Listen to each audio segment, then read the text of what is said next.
ജ്യോതിർഗമയ.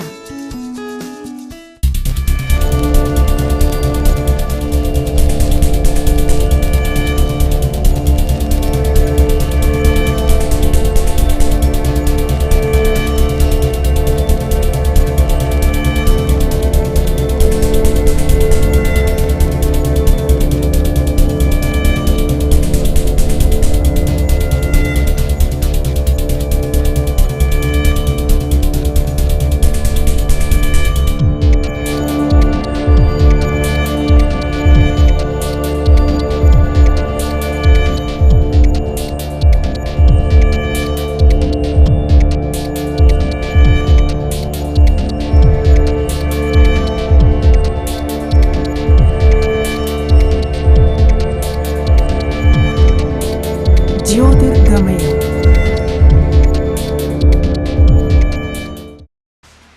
ജീവിതത്തിൽ മനുഷ്യൻ അവൻ്റെ മൂല്യം മനസ്സിലാക്കാതെ ജീവിക്കുന്നതായിട്ട് കാണാനായിട്ട് കഴിയുന്നുണ്ട്. പലരും ചിന്തിക്കുന്നത്, ഞാൻ എന്തിനാ ഈ ഭൂമിയിൽ ഇങ്ങനെ ഭാരമായിട്ട് കഴിയുന്നത്, ഭൂമിക്ക് പോലും ഭാരമായി ആർക്കും ഒരു പ്രയോജനമില്ലാത്തവനായിട്ട് ഞാൻ ജീവിക്കുന്നു എന്ന ചിന്ത പലരെയും മതിക്കാറുണ്ട്. പെട്ടെന്ന് ഒരു ഉദാഹരണം എൻ്റെ മനസ്സിലേക്ക് ഓർമ്മ വരുന്നത്, ഒരിക്കലൊരു ഭിക്ഷക്കാരൻ ഭിക്ഷ യാചിച്ചുകൊണ്ട് ഒരു പട്ടണത്തിലൂടെ നടക്കുകയാണ്. ഓരോ ഷോപ്പിൻ്റെ മുൻപിൽ നിന്ന് തൻ്റെ ഭിക്ഷപാത്രം നീട്ടും. മനസ്സലിവുള്ളവർ ചില നാണയത്തുട്ടുകൾ ഇട്ടുകൊടുക്കും. അങ്ങനെ താൻ മുന്നോട്ട് നീങ്ങവേ ഒരു സ്വർണ്ണപ്പണിക്കാരൻ്റെ മുൻപാകെ താൻ എത്തി. ആ സ്വർണ്ണപ്പണിക്കാരൻ്റെ മുൻപാകെ ഈ ഭിക്ഷപാത്രം നീട്ടിയപ്പോൾ അദ്ദേഹം തല ഉയർത്തി നോക്കി. ആ സ്വർണ്ണപ്പണിക്കാരൻ ഒരു നാണയത്തൊട്ട് നീട്ടി എറിഞ്ഞിട്ട് കൊടുത്തു. ആ നീട്ടി എറിഞ്ഞിട്ട് കൊടുത്ത ആ ലഭിച്ച നാണയത്തൊട്ടുമായിട്ട് ഭിക്ഷക്കാരൻ പതുക്കെ മുന്നോട്ട് നടക്കുവാനിടയായി തീർന്നു. പെട്ടെന്നാണ് ഈ സ്വർണ്ണപ്പണിക്കാരൻ്റെ ഹൃദയത്തിൽ ഒരു ചിന്ത, അല്ല, ഞാൻ ആ നാണയത്തൊട്ട് എറിഞ്ഞിട്ട് കൊടുത്തപ്പോൾ കേട്ട ശബ്ദത്തിന് എന്തോ ഒരു പ്രത്യേകതയുണ്ടല്ലോ. അദ്ദേഹം ആ ഭിക്ഷക്കാരനെ കൈകൊട്ടി വിളിച്ചു. ആ ഭിക്ഷക്കാരൻ ജിജ്ഞാസയോടെ മടങ്ങി വന്നു. ചോദിച്ചു, നിൻ്റെ പേരെന്താ? പേര് പറഞ്ഞു. ആ പാത്രം ഒന്ന് തരാമോ എന്ന് ചോദിച്ചു.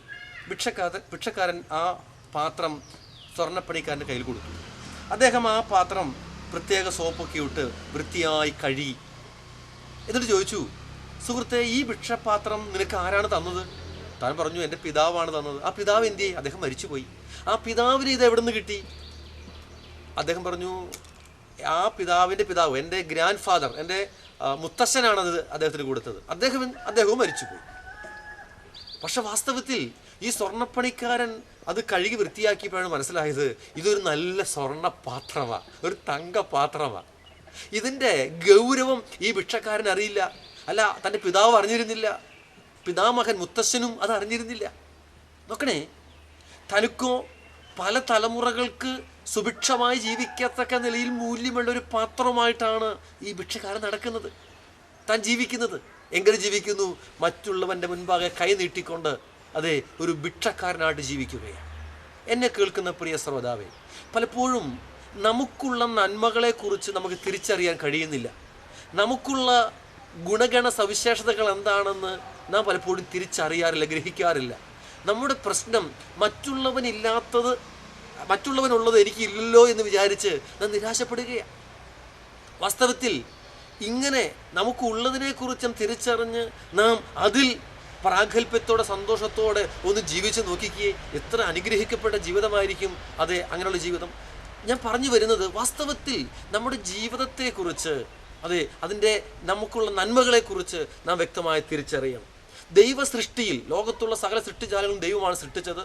ഇന്ന് കാണുന്ന പർവ്വതങ്ങളും കുന്നുകളും താഴ്വരകളും അതേ സമുദ്രങ്ങളും നദികളും ആറുകളും പുഴകളും അതേ സസ്യങ്ങളും മൃഗങ്ങളും അതുപോലെ ഇഴജന്തുക്കളും പർവ്വജാതികളും എല്ലാം സൃഷ്ടിച്ചത് ദൈവമാണ്. പിന്നെ ഒടുവിൽ 6-ാം ദിവസം മനുഷ്യനെ സ്വന്തം കൈകൊണ്ട് ദൈവം സൃഷ്ടിച്ചു എന്നാണ് വായിക്കുന്നത്. അപ്പോൾ ദൈവ സൃഷ്ടിയിൽ ഏറ്റവും ശ്രേഷ്ഠതയുള്ള ഒന്നാണ് അത് സൃഷ്ടിയാണ് മനുഷ്യൻ എന്ന് പറയുന്നത്. മാത്രമല്ല, മനുഷ്യനെക്കുറിച്ച് വായിക്കുന്നത് ദൈവത്തിൻ്റെ സ്വന്തം സ്വരൂപത്തിലും സാദൃശ്യത്തിലും മനുഷ്യനെ സൃഷ്ടിച്ചു എന്നാണ്. എന്നിട്ട് മനുഷ്യനിൽ ദൈവത്തിൻ്റെ ആത്മാവിൻ്റെ ജീവശ്വാസം ഊതി എന്നാണ് വായിക്കുന്നത്. അപ്പോൾ ദൈവത്തിൻ്റെ സ്വരൂപത്തിലും സാദൃശ്യത്തിലും സൃഷ്ടിക്കപ്പെട്ടവരാണ് നാം ഓരോരുത്തരും. നോക്കണം, നമ്മുടെ വിരലടയാളം, എൻ്റെ വിരലടയാളം പോലെ ലോകത്ത് വേറെ ആർക്കുമില്ല. ഇപ്പോൾ നമ്മുടെ ആധാർ കാർഡും അതേ മറ്റ് കാർഡുകളൊക്കെ അതിനുവേണ്ടി സർക്കാർ എടുക്കുന്ന തിരിച്ചറിയൽ രേഖ എന്ന് പറഞ്ഞ് വിരൽ മാത്രമല്ല, എല്ലാ വിരലും എടുക്കും. നമ്മുടെ കണ്ണിൻ്റെ അത് ഫോട്ടോ എടുക്കാറുണ്ട്. കാരണം എൻ്റെ കണ്ണിൻ്റെ അതേ ഷേപ്പ് ലോകത്ത് വരെ ആർക്കുമില്ല. ഏറ്റവും തിരിച്ചറിയുവാനായിട്ട് കഴിവുള്ളതാണ്. ഞാൻ പറഞ്ഞത്, എൻ്റെ വിരലടയാളം പോലെ, എൻ്റെ കണ്ണിൻ്റെ അത് ചിത്രം പോലെ ലോകത്തെ വേറെ ആർക്കുമില്ലെങ്കിൽ ദൈവം സൃഷ്ടിച്ച സൃഷ്ടിയിൽ ഞാൻ എത്ര യുണീക്കാണ്, ഞാൻ എത്ര ശ്രേഷ്ഠനാണെന്ന് ഓർത്ത് നോക്കിക്കേ. അപ്പോൾ പക്ഷെ നമുക്ക് പല പരിമിതികൾ ഉണ്ടായിരിക്കാം, പല പോരായ്മകൾ ഉണ്ടായിരിക്കാം. പക്ഷെ അത് പോരായ്മയല്ല. ഒരു ഗാർഡൻ എന്ന് പറയുമ്പോൾ പല സസ്യങ്ങളും, ഇലയുള്ളതും ഇലയില്ലാത്തതും, പുഷ്പമുള്ളതും പുഷ്പമില്ലാത്തതും, കായുള്ളതും കായില്ലാത്തതും ഒക്കെ ഇടകലർന്ന് വരുമ്പോൾ മാത്രമേ അത് നല്ലൊരു ഗാർഡൻ ആകുന്നുള്ളൂ. ഇതുപോലെ നമ്മുടെ ജീവിതത്തിൽ അത് പല പോരായ്മകൾ ഉണ്ടെങ്കിലും അതെ അനവധി നന്മകളും ഗുണങ്ങളും നമുക്ക് അനുഭവിപ്പാണ്ട് കഴിയുന്നുണ്ട്. അപ്പം ഞാൻ പറഞ്ഞു വരുന്നത്, ദൈവമാണ് നമ്മെ സൃഷ്ടിച്ചത്. ദൈവത്തിൻ്റെ സൃഷ്ടിയിൽ നാം ഏറ്റവും ധന്യരാണ്, ശ്രേഷ്ഠരാണ്. മാത്രമല്ല ദൈവം നേരിട്ട് ഇടപെടുന്നത് മനുഷ്യരോടാണ്. ദൈവത്തിൻ്റെ ഹൃദയത്തിലെ സന്തോഷവും അതേ ആഗ്രഹങ്ങളും അഭിലാഷങ്ങളൊക്കെ പങ്കുവയ്ക്കുവാൻ ദൈവം ആഗ്രഹിക്കുന്നത് മനുഷ്യനോടാണ്. ദൈവം മനുഷ്യനെ അത്രമാത്രം സ്നേഹിക്കുന്നു. നിർഭാഗ്യവശാൽ ദൈവം സ്നേഹിക്കുന്ന സ്നേഹം നമുക്ക് അനുഭവിക്കാൻ കഴിയുന്നില്ല എന്നുള്ളതാണ് ഒരു യാഥാർത്ഥ്യം. എന്താണ് അതിൻ്റെ കാരണം? നമുക്ക് ദൈവത്തോട് വേണ്ടതുപോലെ അടുക്കാൻ കഴിയുന്നില്ല. കാരണം നമ്മുടെ കുറ്റബോധവും നമ്മുടെ പാപം നിറഞ്ഞ ഹൃദയവും. മനുഷ്യൻ്റെ പാപം അല്ലെങ്കിൽ മനുഷ്യൻ പാപിയായതുകൊണ്ട് ദൈവത്തോട് വേണ്ടതുപോലെ അടുക്കുവാനോ ദൈവത്തിൻ്റെ സ്നേഹം അനുഭവിക്കാനോ കഴിയുന്നില്ല. ഇത് മനസ്സിലാക്കിയ ദൈവം സ്നേഹത്തിൻ്റെ ആധിക്യത്താൽ എന്ത് ചെയ്യുന്നറിയാമോ? നമ്മുടെ പാപത്തിന് പരിഹാരം വരുത്തുവാൻ തൻ്റെ പുത്രനെ ഈ ഭൂമിയിലേക്ക് അയച്ചു. അതത്രേ കർത്താവായ യേശു ക്രിസ്തു. യേശു എന്താ ചെയ്തത്? നമ്മെ ദൈവത്തിലേക്ക് അടുപ്പിക്കാതെ വണ്ണം അകറ്റി നിർത്തിയിരുന്ന ആ പാപത്തിൻ്റെ ശിക്ഷ നമുക്ക് പകരമായിട്ട് യേശു അനുഭവിച്ചു. യേശു വന്നിട്ട് മരിച്ചു, ഉയർത്തെഴുന്നേറ്റ് ഇന്ന് ജീവിക്കുകയാണ്. നോക്കണേ, ദൈവത്തിൻ്റെ സ്നേഹം നോക്കിക്കേ.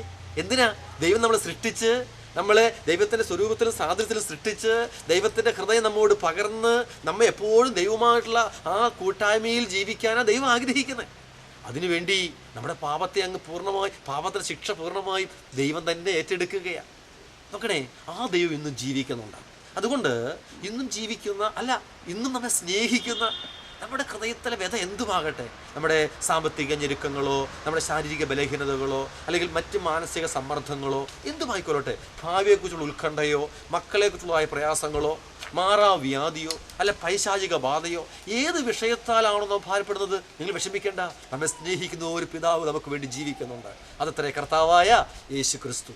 ഒരു പിതാവിൻ്റെ സന്നിധിയിൽ വരുന്നത് പോലെ നാം നമ്മുടെ ഭാരങ്ങൾ ഈ യേശുവിനോട് പങ്കുവെക്കുമ്പോൾ, തുറന്നു പറയുമ്പോൾ നമ്മെ ആശ്വസിപ്പിക്കുവാൻ, നമ്മുടെ പാപങ്ങളെ ക്ഷമിക്കുവാൻ, അതെ വീണ്ടും ആ ഒരു അമ്മ തൻ്റെ കുഞ്ഞിനെ അണയ്ക്കുന്നത് പോലെ, ഒരു ഇടയൻ ആടുകളെ പരിപാലിക്കും പോലെ നമ്മെ പരിപാലിപ്പാൻ, നമ്മെ മാറോടണച്ച് ശാശ്വതമായ ശാന്തിയും സമാധാനവും നൽകി ലക്ഷ്യബോധത്തോടെ ഈ ഭൂമിയിൽ ജീവിക്കത്തക്ക നിലയിൽ നമ്മെ അനുഗ്രഹിപ്പാൻ കഴിവുള്ളവനത്രേ നമ്മുടെ വാഴ്ത്തപ്പെട്ട കർത്താവ്.